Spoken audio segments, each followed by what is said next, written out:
Welcome to the Chris Lee Show. We are here backstage. Myself, Chris Lee. And Crystal Watkins. And we are joined by the incomparable and very talented Zoe on the Man-Made Tour, wrapping up 3 cities. How has it been? It's been tiring, but it's been great. The touring life is always perceived as being a glamorous, we on the tour bus and you just have roadies and, all this stuff. And I'm like, nah, man, we driving, we're setting up, we're breaking down, but at the end of it, I guess, connecting with the fans and, seeing the joy on the people's faces and all that stuff, like it kind of makes it worth it. So, I mean, right now where I was before the show, I was like, man, such and such ain't going right and this and that. Mm-hmm. As soon as you get on stage, all that shuts off. Yeah. And, you got to go into performance mode and everything is kind of skyrocketed from there. Yeah, that is cool. How long have you been playing? I've been playing keys probably since I was 6. Okay. Bass, drums and guitar, like just when I was in my 20s, like maybe mid to late 20s. And the reason I ask is because, and this is true with a lot of musicians, but it seems more so with yourself, when you play, it seems so effortless. Yeah, I mean, absolutely. I mean, and I always tell people as far as, just musicians and, folks who are just starting or even adults that are just starting. Because, I mean, I used to teach in the classroom, teach music to special ed kids in D.C., and now that I'm just full-time musician, like I teach private lessons, and everybody's like, well, what's the secret? It's almost like you got to do like a Contra cheat code on Nintendo to to unlock the box and all that kind. I'm like, nah, man. Like it's literally like just practice, good repetition, studying, listening. And hoping getting some of that stuff to kind of rub off on you, and then you kind of take it a different direction, and that type of thing. So I mean, it definitely doesn't happen overnight. It takes time, as does everything else, artistically speaking. But it's very well worth it. I'm still a student, man. I don't think that I'm the best at what I do. So I mean, I continue to like push myself and push the envelope creatively, and that's how you kind of stay motivated. Yes, indeed. Do you ever think that you'll go back to teaching? The reason why I say that is because I miss your tweets. Your entertaining teacher tweets. See, entertaining for you, but I'm in the trenches. Now, I don't think I'll ever go back to the classroom. Well, I don't know. I can never say never, but I mean, I don't see myself doing it just because that classroom is a war zone. Yeah, it's a war zone, and I've seen these little videos coming out, and they're like, "Oh man, the teachers is fighting the kids," and they blah blah blah, and I'm like, "But did they cut it on before that when they said, whatever the kid said?" Totally disrespectful to that teacher. You know what I'm saying? Like I've seen and heard just about it all. And the classroom is a straight up war zone. The good thing about teaching music though in the classroom was that it usually connected with the kids.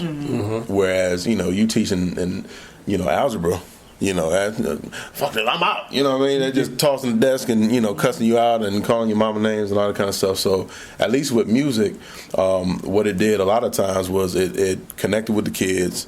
It leveled the playing field. More importantly, like you would have like the kid who was the nerd and everything else and get made fun of, and then he come into music class and be the star.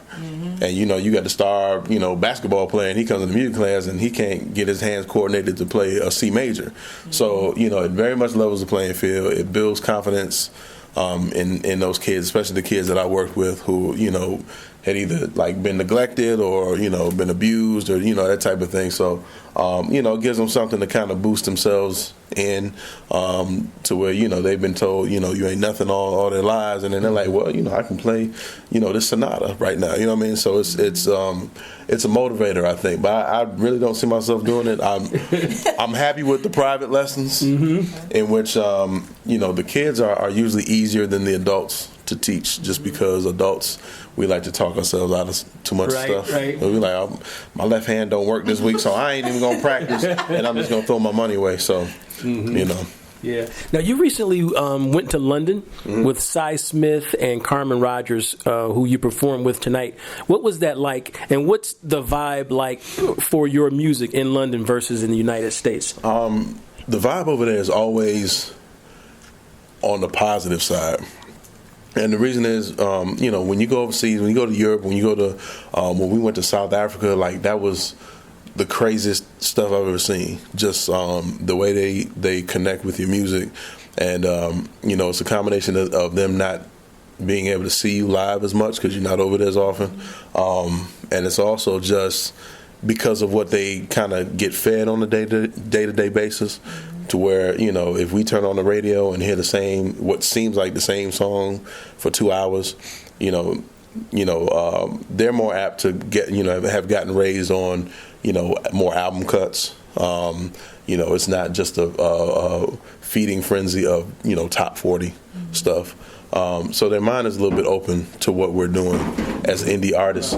So when we go over there, it's like, it's almost on some, sometimes it can be on some superstardom stuff, depending on, who you talk to, which is, something I'll never get used to. So, it's not overwhelming, but, it's weird because I'm like,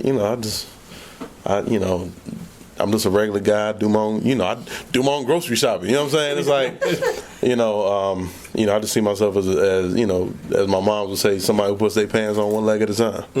So, sometimes that stuff is kind of weird, but it's humbling at the same time. So I'll take it. Yeah. Now, something that I've noticed, because I follow you on social media, your T-shirt game is tight. Where do you get your T-shirts from? All over. Normally, I'll just kind of think of something. And then I'll be like, I wonder if somebody got that on a shirt. And then I'll Google it. And 9 times out of 10, it's on the shirt. And I'm like, shoot, if it's not on the shirt, then I'm going to put it on the shirt. Yeah. Like, I've done that before and just done like a one-off here and there. So, I get the super exclusive stuff. Yes, yes. Very cool. Well, fantastic show tonight. Congratulations you got a lot of love from the crowd tonight.